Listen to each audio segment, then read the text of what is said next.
Oh, you, why do you do this to me? You.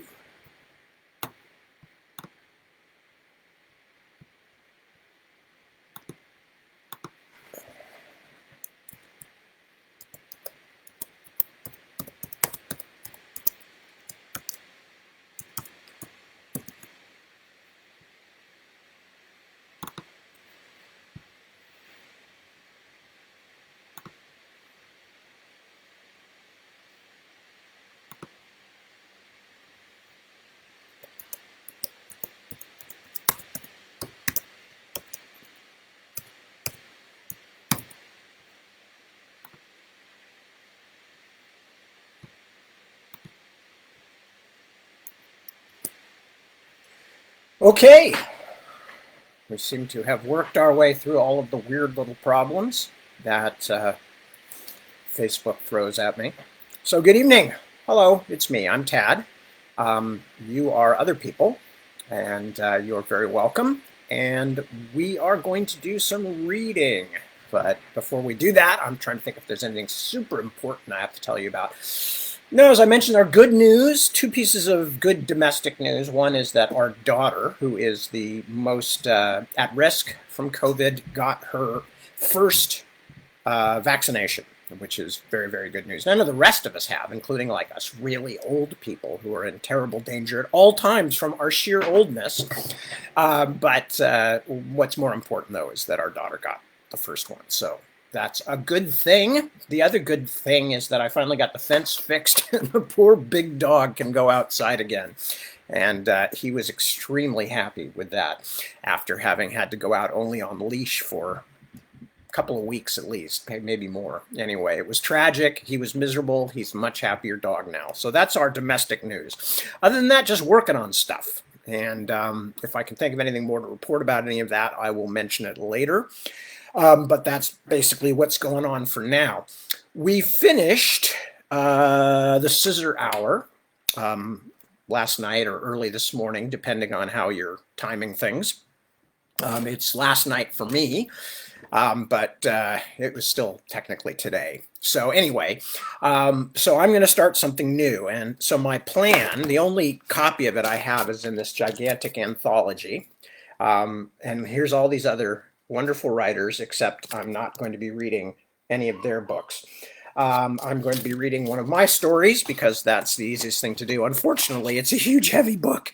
And I have somewhat compromised wrists, but I'll figure out a way to do it. So, but you'll have to bear with me. There may be some thumping and bumping as I figure out how to work my way through this very large book. Anyway, I'm going to read from The Burning Man, which is an Ostenard story and has some significance for some of the projects that I'm working on at the moment. For one thing, it's an appearance of sorts by Hakatri, who is becoming an increasingly important character in the current trilogy that I'm working on the last volume of now. He will be quite a major player in his younger days in the Brothers of the Wind, which is coming out, I guess, in the fall now.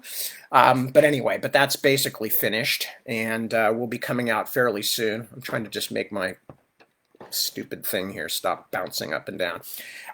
Anyway, so it features him. It also talks about the age, the different people who have ruled the Hayholt over the years. This takes place about 200 years before the Dragonbone chair. And it's during the time that Sulis the Apostate comes to Ostenard. Don't worry, you don't have to remember this. This will be made clear in the story. And sometime after, I guess, Tethtain. Or maybe it's before Tethtain. I don't know. God, I can't even remember. This stuff is so incredibly complicated, and I wrote so much of it. Anyway, doesn't matter. Except that during the time when Tethtain, the Hernestiri king, is also lord over the Hayholt, is the time when the Flans Crows story that I'm also working on would take place. So again, this is a couple of hundred years. This is certainly before Aelstan becomes the first native Erkenlandish king of the Hayholt. Now I'm going to mess with this thing again. Okay. So that's, but you don't really need to know any of this. I'm mostly telling you about this for the completists out there, the people who are really into the background of all this. So again, this takes place. That's the only thing you need to know is this takes place at a time when the Hay-Holt has largely been unused for a while, between about 200 years or approximately, or maybe a little less, before the Dragonbone Chair and that trilogy begins. So anyway, let me quickly check in and see who's helloing here. That's what I was trying to say, honestly. I meant it all the time.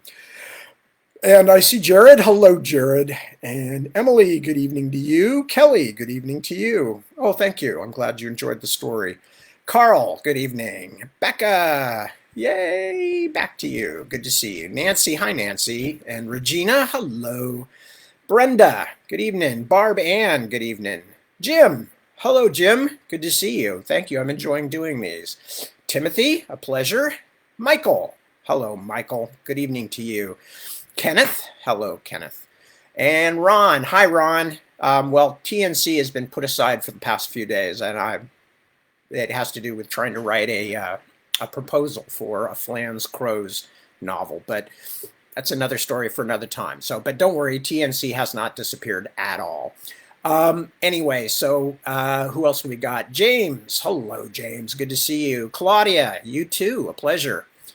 And excellent, Jim. Well, I'm very pleased that you've been out vaccinating people. You are doing good work, and I'm very happy for my daughter too, because not only is there a physical worry, but it's really, she's been super, super careful because she's been told to be very careful by her doctor. So it's really had a psychological effect on her too. Every time Deb wants to, or anybody wants to kind of stretch the lockdown a little bit, then it makes her super, super nervous. And, because she's one of those people who has the pre-existing conditions that if they got COVID-19, it could actually be potentially fatal.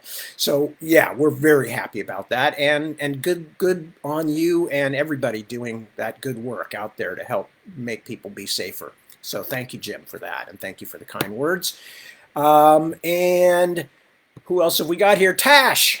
Hello, my dear, from sunny Bendigo. Anyway, sunny autumn Bendigo, that's right, because of course, for those of you who don't know, Bendigo is on the other side of the planet in the southern hemisphere, in Oz. And so it's always good to hear. Ron says, yes, Ron, yes, there will be a quiz afterwards. Timothy, good to see you too. And who else have we got here? Jeremy, good evening. Happy Passover. Yes, indeed. Happy vaccinations. And happy birthday to you and your brother. Oh, I didn't know you guys had a birthday this month. Or I probably did know, but I probably forgot. So happy birthday. It's an excellent, excellent time to have a birthday, I say. March is a brilliant month, and pretty much everybody born in March is brilliant and extraordinary. Anyway, Ray, hello. Good to see you. Brenna. And anybody else I haven't said hello to? Yes, David, hi, from Philadelphia. David is checking in. And Mike from Idaho. Lovely to see you too. I've never been to Idaho. That's one of the few states I haven't been to. We have some friends who live there, and I know parts of it are gorgeous. I intend to remedy that one day. So I hope things are going well out there. Anyway, so that's what's going on. Reading from The Burning Man. Which I will tell you you may notice, those of you who are of a discerning reader's temperament may notice that this is a deliberately more quiet story, not in the sense of things happening, lots of things happen in it, but in the sense of the kind of story that it is, because it's told in the first person by the main character, and she is a thoughtful person who has a lot of, it's too hard to explain what I'm trying to say because I'm gibbering, but the basic thing is that I realized after I found out that that Ursula Le Guin, the late Ursula Le Guin, the very splendid writer Ursula Le Guin, was going to be in this story. I think subconsciously that may have affected me toward writing what I would call a little bit of an Ursula Le Guin story, and that's more to do with tone and things like that, tones and textures. So those of you who know Ursula Le Guin's work, you can see if I'm right in my feeling that I was subconsciously a bit influenced by her, and especially her later Earthsea books, because of course she wrote The Wizard of Earthsea, A Wizard of Earthsea, thank you, which is one of the great fantasy um, fantasy-based stories, books of all time. And it turned out to be 4 books, I think, eventually, by the time she finished it up. Gosh, I've forgotten the names now. Tombs of Atuan, and I'm sure someone else can inform us what the names of the other books were, because I'm having a blank moment. But it's easy to have a blank moment when you've got this light in your eyes. Anyway, so I am hereby going to start, as I explained when I was just starting tonight. It's a big, heavy book. I've got bad wrists, and so I may be jacking it around a little bit, trying to find a comfortable position to read. And in fact, I may try pushing everything forward here on my desk. I hope you still can't see the mess. Yeah, no, we're safe. Anyway, so I am going to read from The Burning Man. This short novel, it's not going to be finished tonight by any means. It's probably several nights reading. This was originally published in this particular anthology called Legends, which was edited and published with the great and talented Robert Silverberg as editor. Robert Silverberg, for those of you who do not know, is one of the great names in our genre. Thank you, Brenna. Thank you, thank you. Brenna says The Farthest Shore and Tehanu are the other 2 books of that particular series by Ursula Le Guin. So that again is Wizard of Earthsea, Tombs of Atuan, The Farthest Shore, and Tehanu, T-E-H-A-N-U. If you have not read the Earthsea books, I strongly recommend them. They are fine, and Ursula Le Guin is always worth reading. Brilliant writer. Anyway, so as I mentioned before, from Legends, they did another Legends anthology, and that's the one I wrote The Happiest Dead Boy in the World for, which was the Orlando story that I read earlier probably in 2020. It's bizarre, isn't it, to think that the year 2020 is already in the past? I mean, not that we're not all glad that it's in the past, but it's just weird. Anyway, those people of my generation can remember thinking, 2001, man, I wonder how old I'll be. Like, I'll be totally old when 2000, because 2001 was like a huge cultural touchstone in 1969. So those of us who were young people then, can remember thinking how impossibly far in the future. Even 1984 seemed impossibly far in the future when I was a kid. Anyway, so on with the reading for tonight. And this story, as mentioned, short novel, is called The Burning Man, and it takes place a couple hundred years before the Dragonbone Chair. Years and years later, I still start up in the deepest part of night, with his agonized face before me. And always in these terrible dreams, I am helpless to ease his suffering.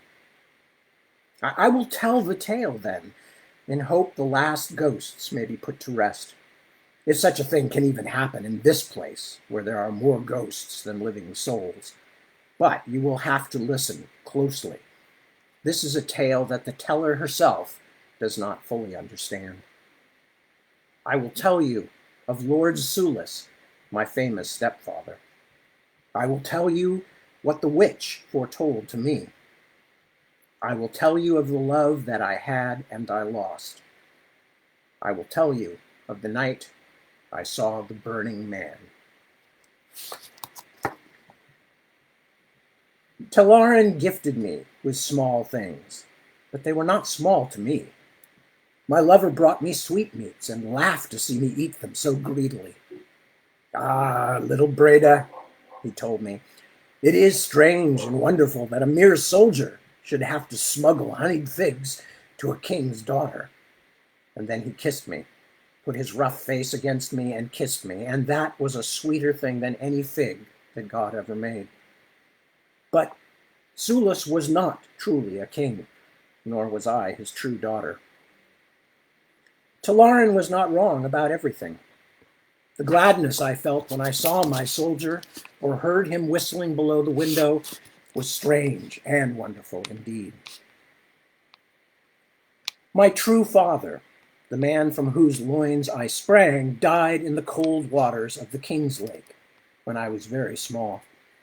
His companions said that a great pikefish became caught in the nets and dragged my father Richwald to a drowning death. But others whispered that it was his companions themselves who murdered him, then weighted his body with stones. Everyone knew that my father would have been gifted with the standard and spear of great Thane when all the Thanes of the lake people next met. His father and uncle had both been great Thane before him, so some whispered that God had struck down my poor father because one family should not hold power so long. Others believed that my father's companions on the boat had simply been paid shame gold to drown him, to satisfy the ambition of one of the other families. I know these things only from my mother Cunithryth's stories. She was young when my father died and had 2 small children, me, not yet 5 years old, and my brother Aelfric, 2 years my elder. Together we went to live in the house of my father's father, because we were the last of his line, and among the lake people of Erkenland it was blood of high renown. But it was not a happy house.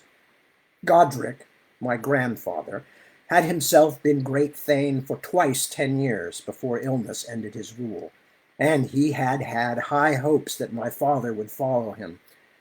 But after my father died, Godric had to watch a man from one of the other families chosen to carry the spear and standard instead. From that moment, everything that happened in the world only seemed to prove to my grandfather that the best days of Erkenland and the lake people had passed.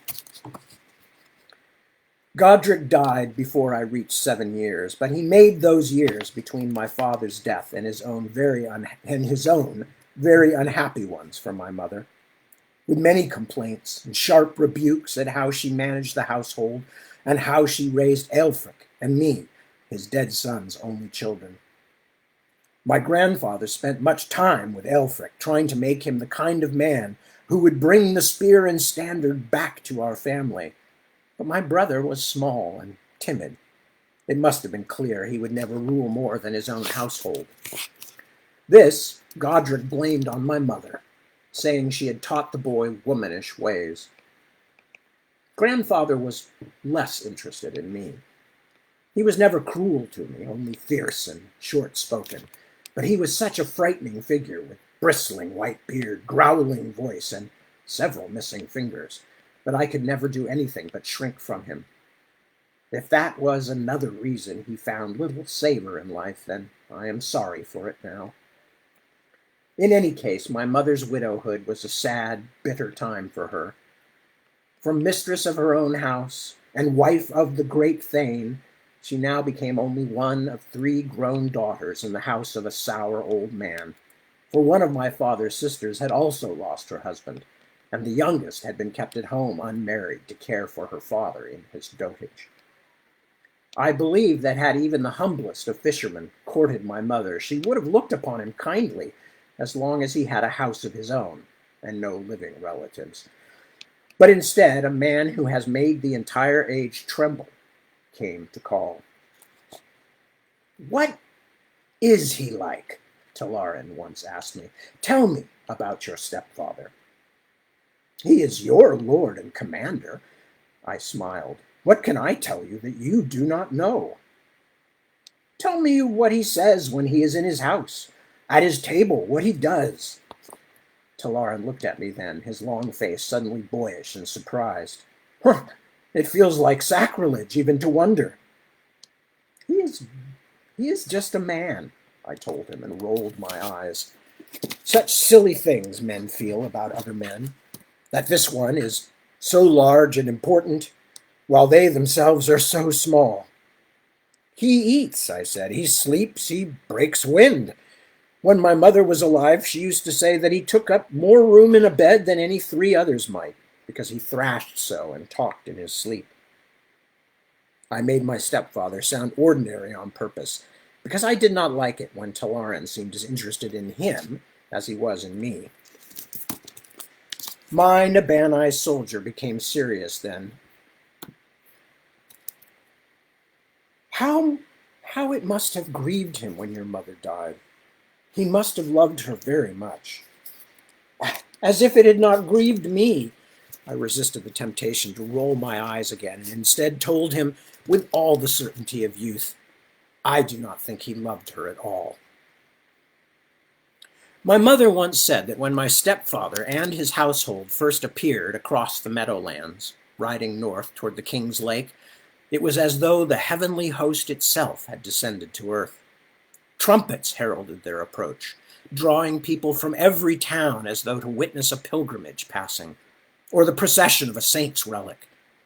The knights' armor and lances were polished to a sparkle, and their lord's heron crest gleamed in gold thread on all the tall banners. Even the horses of the No.102 men were larger and prouder than our poor Erkenlandish ponies. The small army was followed by sheep and cattle in herds and by dozens and dozens of wagons and ox carts, a train so vast that their rutted path is still visible on the face of the land 70 years later. I was a child, though, and saw none of it. Not then.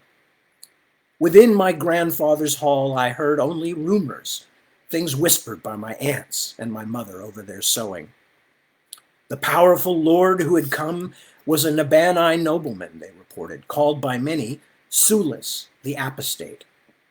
He claimed that he came in peace and wanted only to make a home for himself here beside the King's Lake. He was an exile from his own country, a heretic, some claimed, driven forth by the lector under threat of excommunication because of his impertinent questions about the life of Osiris Adon, our blessed ransomer. No, he had been forced from his home by the conniving of the escriters, said others. Angering a churchman is like treading on a serpent, they said. Mother Church still had an unsolid grip on Erkenland in those days, and even though most had been baptized into the Adonite faith, very few of the lake people trusted the Sansellan Adonitis. Many called it that hive of priests, and said that its chief aim was not God's work, but increasing its own power. Many still speak so, but they no longer speak ill of the church where strangers can hear them. I know far more of these things today than I did when they happened. I understand much and much, now that I am old and everyone in my story is dead. Of course, I am not the first to have traveled this particular sad path. Understanding always comes too late, I think. Lord Sulis had indeed fallen out with the church, and in No.102 the church and the state were so closely tied he had made an enemy of the imperator in the Sansellan Mahastrevis as well, but so powerful and important was the family of my stepfather-to-be that he was not imprisoned or executed, but instead strongly encouraged to leave No.102. His countrymen thought he took his household to Erkenland because any nobleman could be king in our backward country, my country. But Sulis had his own reasons, darker and stranger than anyone could guess. So it was that he had brought his entire household, his knights and kerns, and all their women and children, a small city's worth of folk, to the shores of the King's Lake. For all the sharpness of their swords and strength of their armor, the No.102 treated the lake people with surprising courtesy, and for the first weeks there was trade and much good fellowship between their camp and our towns. It was only when Lord Sulis announced to the thanes of the lake people that he meant to settle in the High Keep, the deserted castle on the headlands, that the Erkenlanders became uneasy. Brief break here in the thing. I'm just going to mention, for those who are completely unfamiliar with most of this stuff, the High Keep being alluded to here is the Hayholt of the Dragonbone Chair and etc., and what used to be the Scythy city of Azua before it was overthrown, and the immortals driven out. And that's what they're referring to in a time when it was uninhabited. So that's just to break in. Anyway, It was only when Lord Sulis announced to the thanes of the lake people that he meant to settle in the High Keep, the deserted castle on the headlands, that the Erkenlanders became uneasy. Huge and empty, the domain only of wind and shadows, the High Keep had looked down on our land since the beginnings of the oldest tales. No one remembered who had built it. Some said giants, but some swore that the fairy folk had built it themselves. The Northmen from Rimmersgard were said to have held it for a while, but they were long gone, driven out by a dragon from the fortress the Rimmersmen had stolen from the peaceful ones.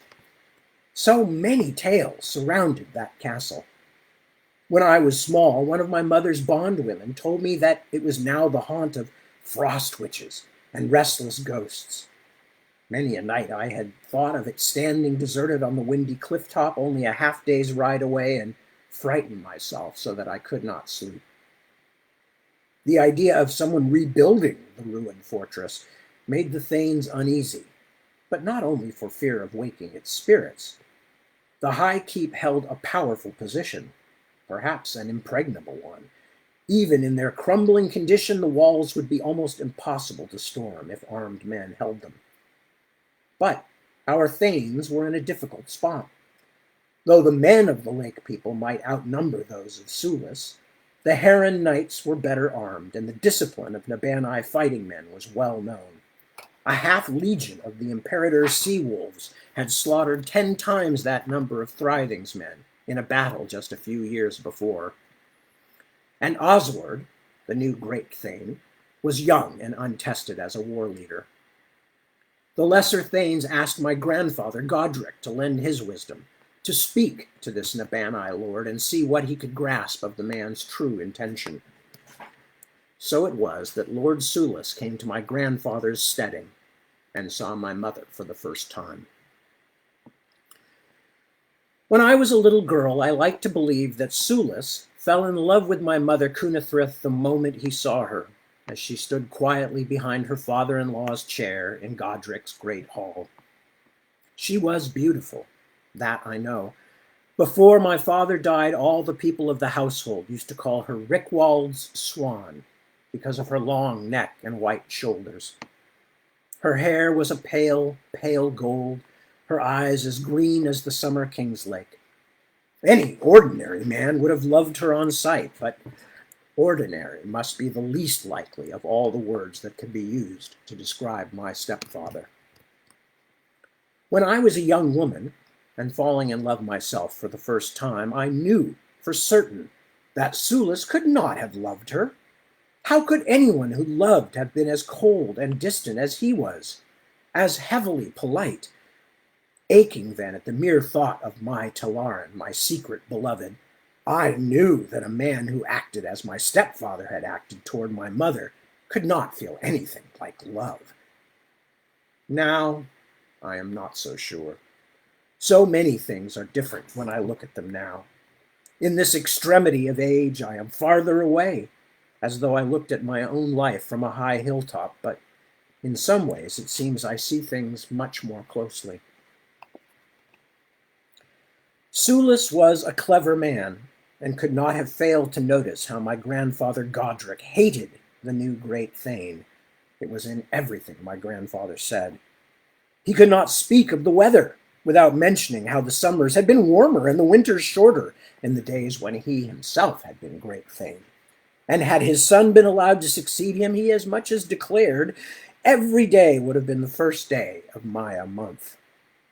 Seeing this, Sulis made compact with the bitter old man, first by the gifts and subtle compliments he gave him, but soon in the courting of Godric's daughter-in-law as well. While my grandfather became more and more impressed by this foreign nobleman's good sense, Sulis made his masterstroke. Not only did he offer a bride price for my mother, for a widow, that was greater than would have been paid even for the virgin daughter of a ruling great thane, a sizable fortune of swords and proud Naban horses and gold plate. But Sulis told Godric that he would even leave my brother and myself to be raised in our grandfather's house. Godric had still not given up all hope of Aelfric, and this idea delighted him. But he had no particular use for me. My mother would be happier, both men eventually decided, if she were allowed to bring at least one of her children to her new home on the headlands. Thus it was settled, and the powerful foreign lord married into the household of the old great Thane. Godric told the rest of the Thanes that Sulis meant only good, that by this gesture he had proved his honest wish to live in peace with the lake people. There were priests in Sulis's company who would cleanse the high keep of any unquiet spirits, Godric explained to the other Thanes, as Sulis himself had assured my grandfather. And thus, he argued, letting Sulis take the ancient keep for his own would bring on our folk a double blessing. What Oswald and the lesser Thanes thought of this, I do not know. Faced with Godric's enthusiasm, with the power of the Nabanai lord, and perhaps even with their own secret shame in the matter of my father's death, they chose to give in. Lord Sulis and his new bride were gifted with the deserted high keep, with its broken walls and its ghosts. Did my mother love her second husband? I cannot answer that any better than I can say what Sulis felt, and they are both so long dead that I am now the only living person who knew them both. When she first saw him in the doorway at Godric's house, he would certainly have been the light of every eye. He was not young. Like my mother, he had already lost a spouse, although a decade had passed since his widowing, while hers was still fresh. But he was a great man from the greatest city of all. He wore a mantle of pure white over his armor, held at the shoulder by a lapis badge of his family's heron crest. He had tucked his helmet under his arm when he entered the hall, and my mother could see that he had very little hair, only a fringe of curls at the back of his head and over his ears, so that his forehead gleamed in the firelight. He was tall and strongly made, his unwhiskered jaw square, his nose wide and prominent.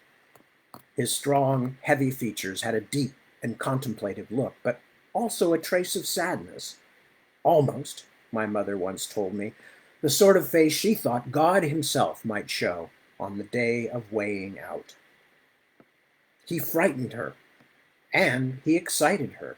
Both of these things I know from the way she spoke of that first meeting. But did she love him then, or in the days to come? I cannot say. Does it matter?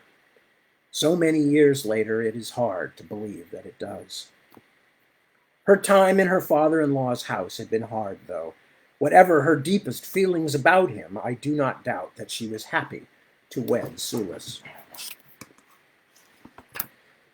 In the month that my mother died, when I was in my 13th year, she told me that she believed Sulis had been afraid to love her. She never explained this. She was in her final weakness, and it was difficult for her to speak, and I still do not know what she meant. The next to the last thing she ever said to me made even less sense. When the weakness in her chest was so terrible that she would lose the strength to breathe for long moments, she still summoned the strength to declare, "I am a ghost." She may have spoken of her suffering, that she felt she only clung to the world like a timid spirit that will not take the road to heaven, but lingers ever near the places it knew. Certainly her last request made it clear that she had grown weary of the circles of this world, but I have wondered since if there might be some other meaning to her words. Did she mean that her own life after my father's death had been nothing more than a ghost life? Or did she perhaps intend to say that she had become a shade in her own house, something that waited in the dark, haunted corridors of the high keep for her second husband's regard to give it true life, a regard that would never come from that silent, secret-burdened man? My poor mother, our poor haunted family.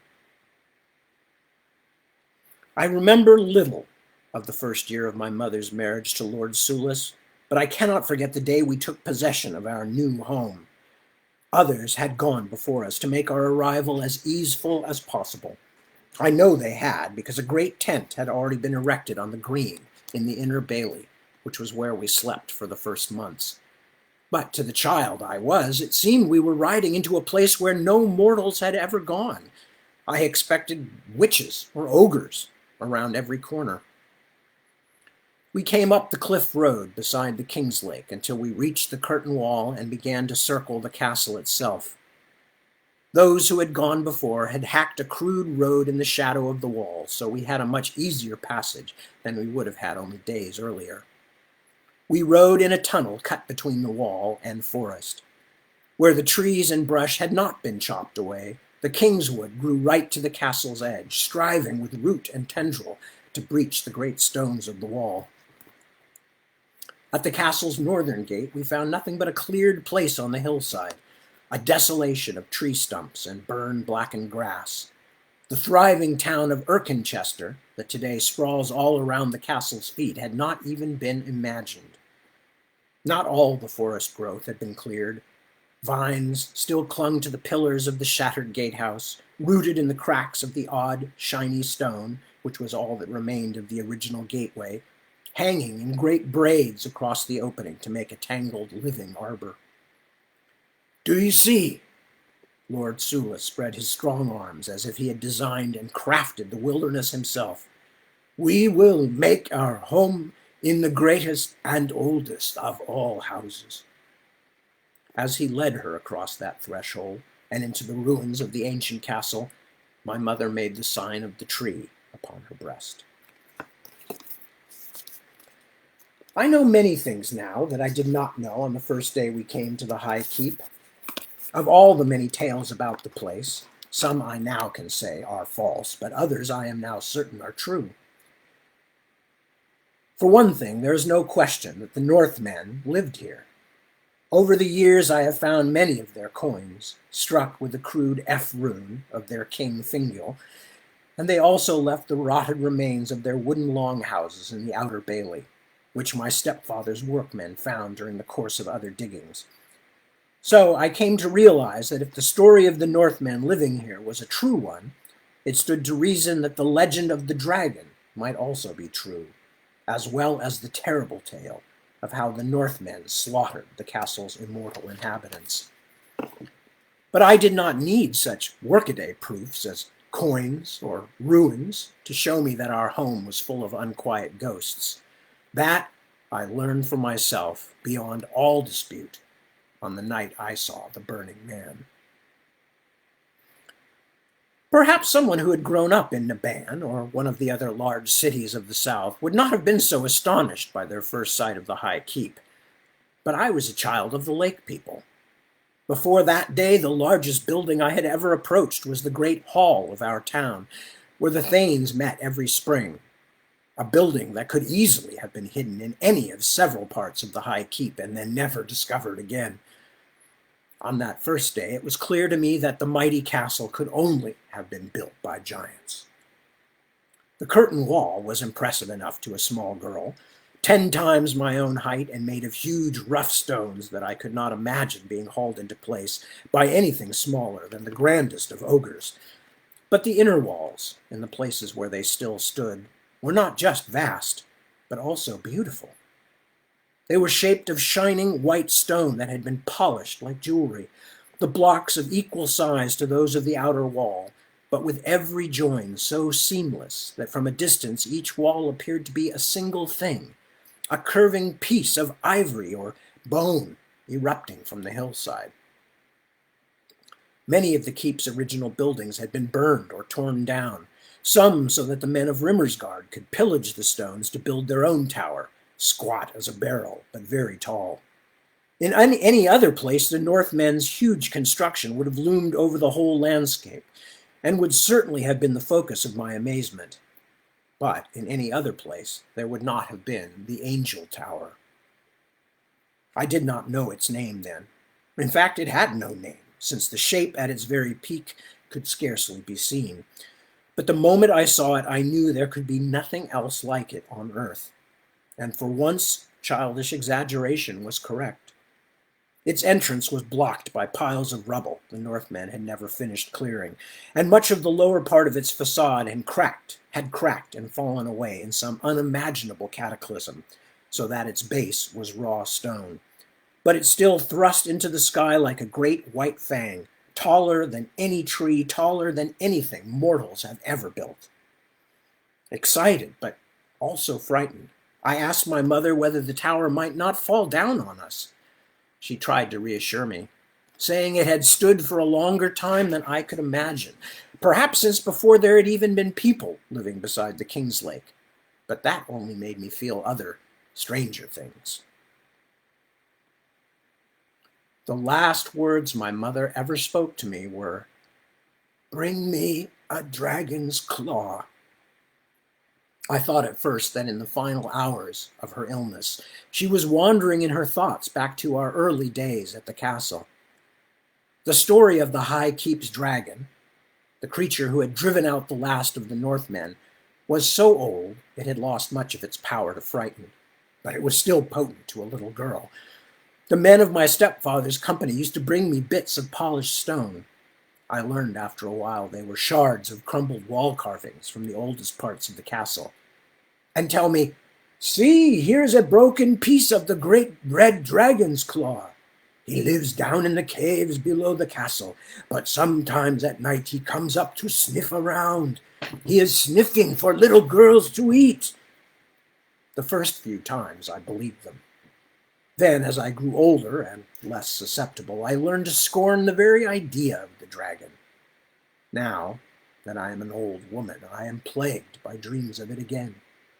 Sometimes, even when I am awake, I think I can sense it down in the darkness below the castle, feel the moments of restlessness that trouble its long, deep sleep.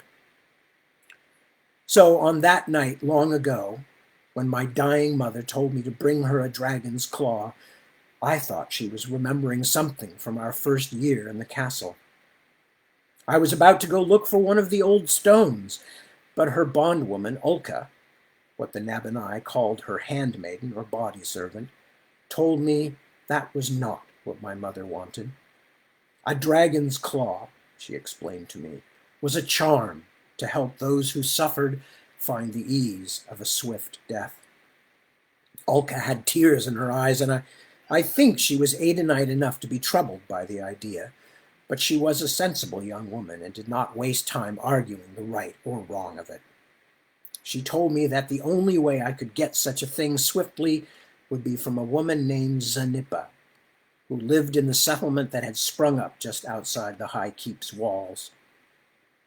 I was barely into womanhood then, but I felt very much a child. The idea of even such a short journey outside the walls after dark frightened me. But my mother had asked, and to refuse a deathbed request was a sin long before Mother Church arrived to parcel up and name the rights and wrongs of life. I left Ulka at my mother's side and hurried across the rainy, night-bound castle.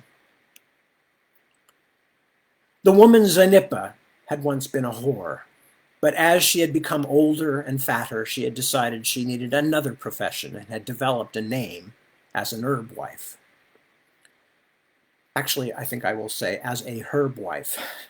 I'm always confused between the English and the American pronunciation of that word.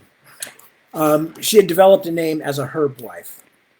Her tumble-down hut, which stood against the keep's southeast curtain wall overlooking the Kingswood, was full of smoke and bad smells. Zanippa had hair like a bird's nest tied with what had once been a pretty ribbon. Her face might have been round and comely once, but years and fat had turned it into something that looked as though it had been brought up in a fishing net. She was also so large she did not move from her stool by the fire during the time I was there, or on most other occasions, I guessed. Zanippa was very suspicious of me at first, but when she found out who I was and what I wanted, and saw my face as proof, she accepted the 3 small coins I gave her and gestured for me to fetch her splintered wooden chest from the fireplace corner. Like its mistress, the chest had clearly once been in better condition and more prettily painted. She set it on the curve of her belly and began to search through it with a painstaking care that seemed at odds with everything else about her. "Ah, here," she said at last. "Dragon's claw." She held out her hand to show me the curved black thing. It was certainly a claw, but far too small to belong to any dragon I can imagine. Zanipa saw my hesitation.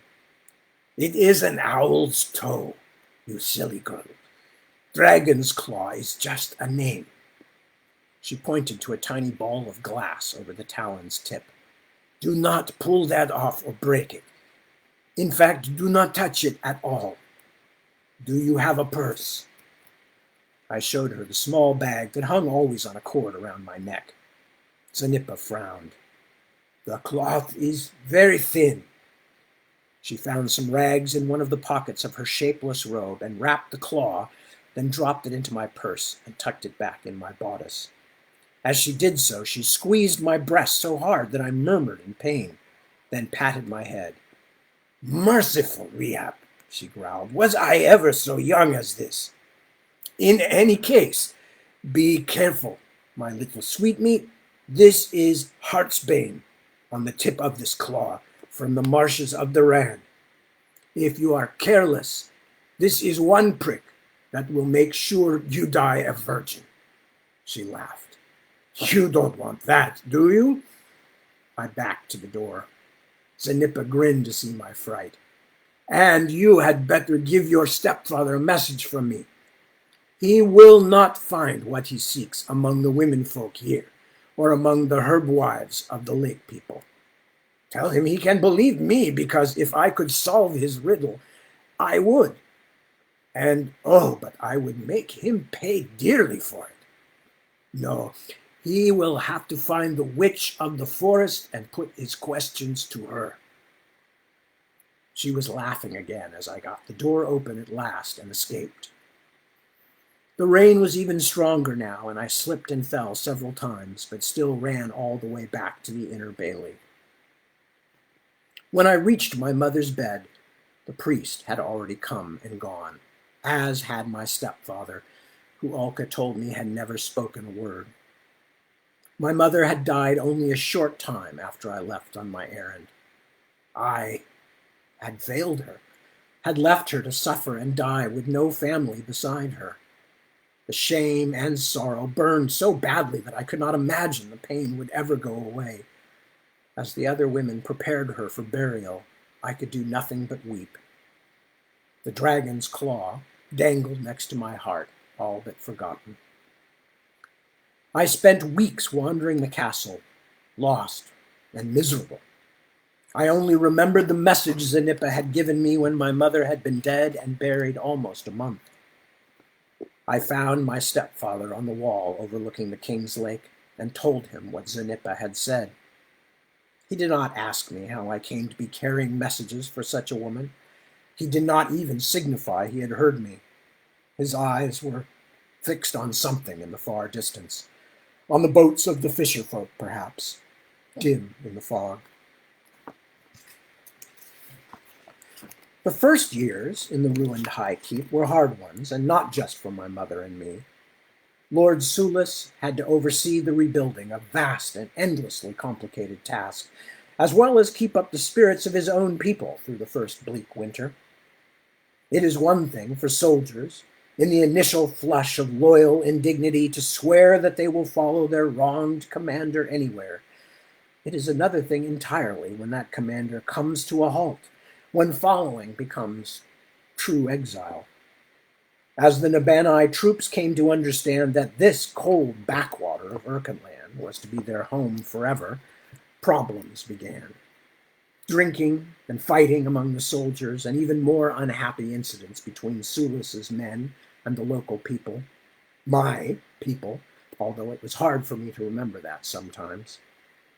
After my mother died, I sometimes felt as if I were the true exile, surrounded by Nabanai names and faces and speech, even in the middle of my own land. If we did not enjoy that first winter, we survived it and continued as we had begun, a household of the dispossessed. But if ever a man was born to endure that state, it was Sulis, my stepfather. When I see him now in my memory, when I picture again that great heavy brow and that stern face, I think of him as an island, standing by himself on the far side of dangerous waters, near but forever unvisited.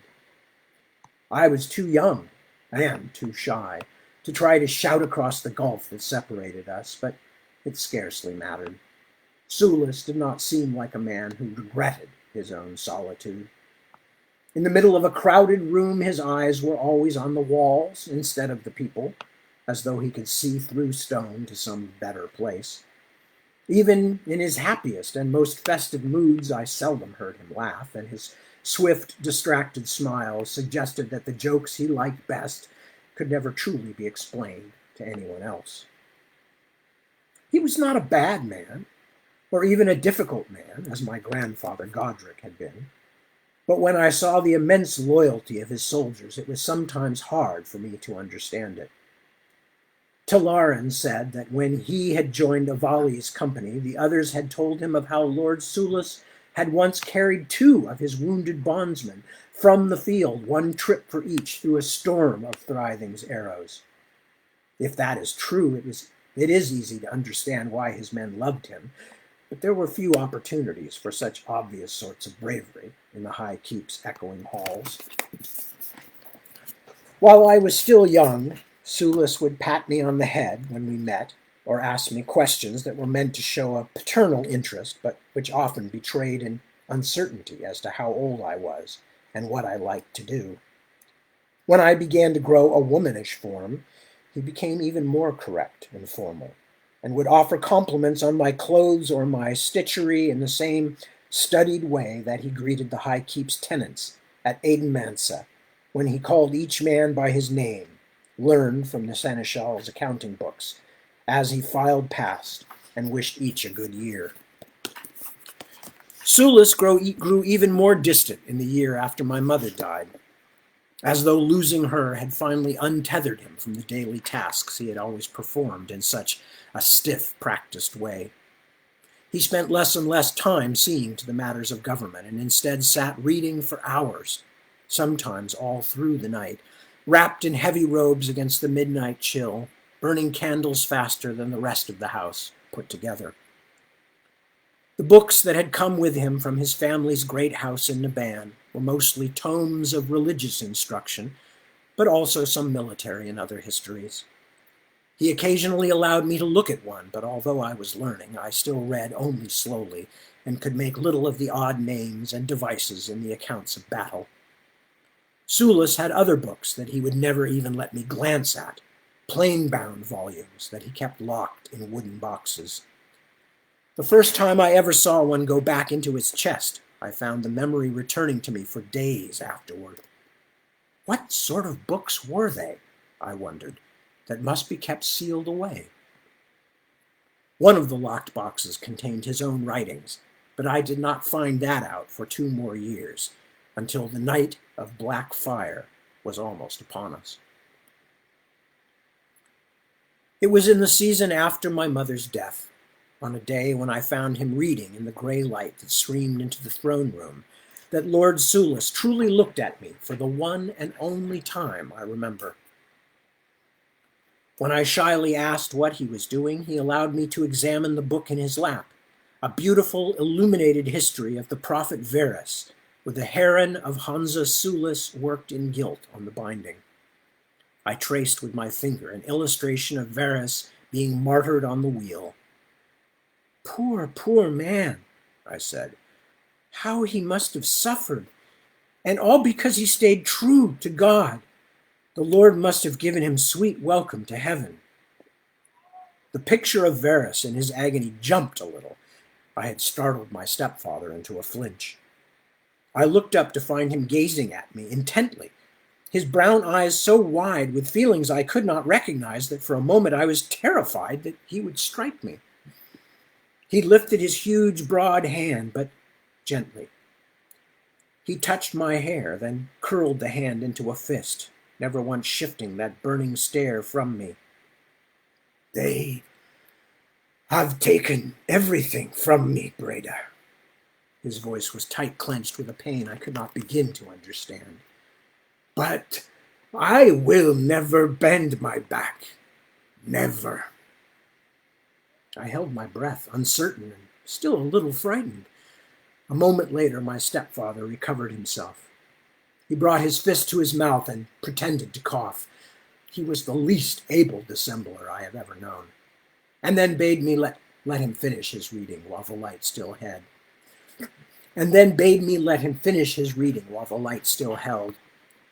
To this day, I do not know who he believed had taken everything from him: the imperator and his court in Naban, the priests of Mother Church, or perhaps even God and his army of angels.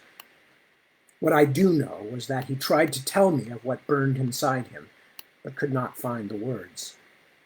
What I also know is that at least for that moment, my heart ached for the man. My Talaran asked me once, "How could it be possible that no other man has made you his own?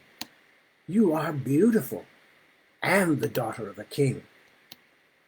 But, as I have said before, Lord Sulis was not my father, nor was he a king.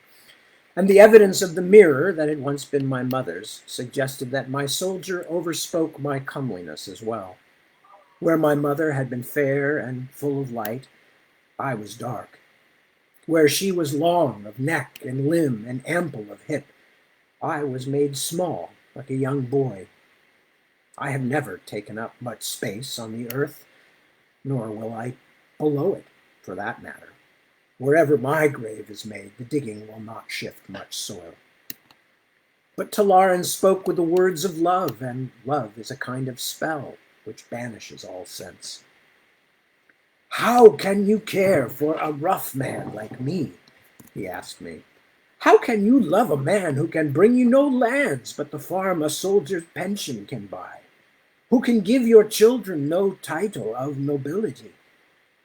"Because love does not do sums," I should have told him. "Love makes choices and then gives its all." Had he seen himself as I first saw him, though, he could have had no questions. It was an early spring day in my 15th year, and the sentries had seen the boats coming across the King's Lake at first light of morning.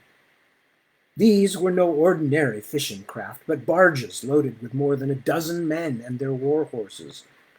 Many of the castle folk had gathered to see the travelers come in and to learn their news. After they had all brought their goods ashore on the lakefront, Talaran and the rest of the company mounted and rode up the hill path and in through the main gates. The gates themselves had only lately been rebuilt.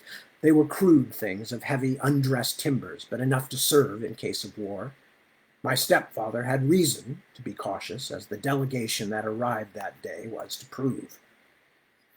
It was actually Talaran's friend, Avales, who was called master of these men, because Avales was an equestrian knight, one of the Sulian family nephews. But it was not hard to see which of the two truly held the soldier's loyalty. My Talaran was barely 20 years old on the first day I saw him. He was not handsome. His face was too long and his nose too impudent to grace one of the angels painted in my stepfather's books. But I thought him quite beautiful. He had taken off his helmet to feel the morning sun as he rode, and his golden hair streamed in the wind off the lake. Even my inexperienced eye could see that he was still young for a fighting man, but I could also see that the men who rode with him admired him too. His eyes found me in the crowd around my father, and he smiled as though he recognized me, although we had never seen each other before. My blood went hot inside me, but I knew so little of the world I did not recognize the fever of love. My stepfather embraced Avales, then allowed Talaran and the others to kneel before him as each swore his fealty in turn, although I am sure Sulis wanted only to be finished with ceremony so he could return to his books. The company had been sent by my stepfather's family in Naban. A letter from the family council carried by Avalis reported that there had been a resurgence of talk against Sulis in the imperial court at Naban, much of it fanned by the Adonite priests. A poor man who held odd, perhaps irreligious beliefs was one thing, the council wrote, but when the same beliefs belonged to a nobleman with money, land, and a famous name, many powerful people would consider him a threat. In fear for my stepfather's life, his family had thus sent this carefully picked troop and warnings to Sulis to be more cautious than ever. Despite the company's grim purpose, news from home was always welcome, and many of the new troop had fought beside other members of my stepfather's army. There were many glad reunions. When Lord Sulis had at last been allowed to return to his reading, but before Ulka could hurry me back indoors, Talarin asked Avalis if he could be introduced to me. Avalis himself was a dark, heavy-faced youth with a fledgling beard, only a few years Talarin's elder, but with so much of the Sulian family's gravity in him that he seemed a sort of foolish old uncle. He gripped my hand too tightly and mumbled several clumsy compliments about how fair the flowers grew in the north, then introduced me to his friend. Talarin did not kiss my hand, but held me far more firmly with just his bright eyes. He said, "I will remember this day always, my lady," then bowed. Ulka caught my elbow and dragged me away. And that's where we're going to stop for tonight.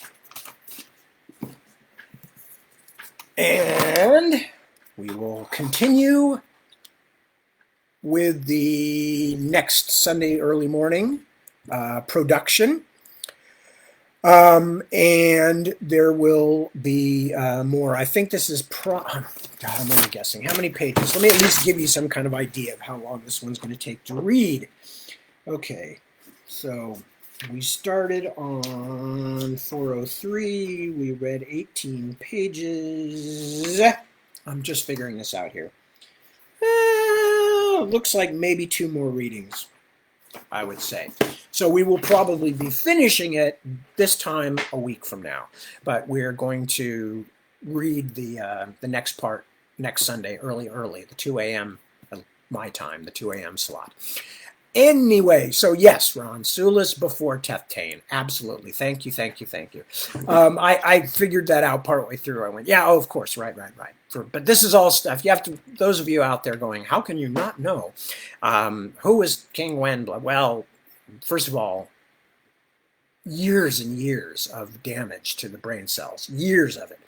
But also, you know, I mean, I wrote this story. For God's sakes, when did I write this story? What was this? This was, I don't know. Let me see if I can figure this out. Probably like 1998, I think. Yeah, 1998. So it's already been 23 years since I wrote this story. It's been 33 years since I wrote or at least since I published the Dragonbone Share. So yeah, I'm a little shaky on some of the details. So yes, that's how it goes. The Scythi, I'll give you the Hayholt chronology.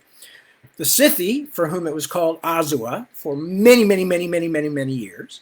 Then they were driven out by King Fingil Red Hand, the first king of all the Rimmer's men who began to conquer other parts of the territory. Then it was followed by Fingil's son, whose name has just skipped my mind, but will come back to me, and then by one more king, Icferdig, who then, as I recall, committed suicide for some confusing reason. Or was he the one who was burned up? Yeah, he was the one who was burned up by the dragon. So then the place was empty for a long time. Then Sulis comes. That's the part of the story we're reading. So it's actually about 300 years, probably, before Dragonbone Chair's beginning. And then after Sulis, it was Pt.1, who was the Hernestiri king I told you about mentioned earlier, who will feature heavily in Flan's Crow's stories once I get to them. And he was followed by Aelstan Fiskern, who is our hero from the Dragonbone Chair, Simon's ancestor, known as the Fisher King. So, yeah, I know, Ron. Ron is giving me a hard time because I've already forgotten all this stuff. I have trouble remembering what I had for dinner last night. My goodness. My goodness. How can you all expect me to know things that I did 30 years ago? I basically, not only do I not know what I did 30 years ago, but except when things that, that the statute of limitations haven't passed for, that's the only way I get reminded of them.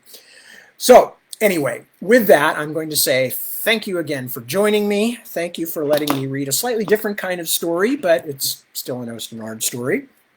I hope you all have a lovely week, and I will see you next Sunday, one way or the other. Either you'll join me at 2 a.m. or you'll join me at this time of the evening, my time, 7 p.m. Meanwhile, y'all take good care of yourselves, take good care of your loved ones, take care of the people around you, stay positive. We will get through this. We will march forward to better times. Whatever. We will, though. That's how it works. Thanks once more for joining me, everybody. It's such a pleasure to see you, even in virtual form, even if it's only your text in the scrolling sidebar. It heartens me. I hope this all heartens you a little bit too, and we will get back together